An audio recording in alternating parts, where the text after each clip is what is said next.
మన కోసం తపన పడ్డ వ్యక్తులకి వారి కుటుంబాలకి అండగా ఉండాలి.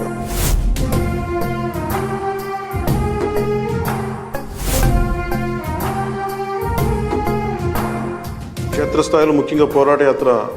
చేస్తున్నప్పుడు చాలామంది ప్రమాదాలకు గురవడం, తర్వాత వ్యక్తిగతంగా మనకున్న నాయకులు ఆ రోజు నా పక్కన ఉన్న వాళ్ళు సహాయాలు అందించడం, ఇవన్నీ చూసి క్రియాశీలక సభ్యత్వం తీసుకునే సమయంలో వారికి ఏదైనా బీమా పథకం అమలు చేయొచ్చు, దాని మీద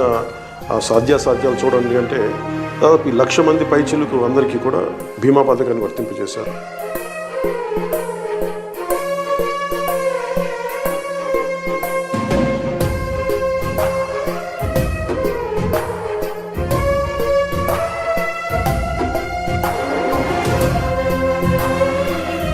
ప్రతి నియోజకవర్గంలో కూడా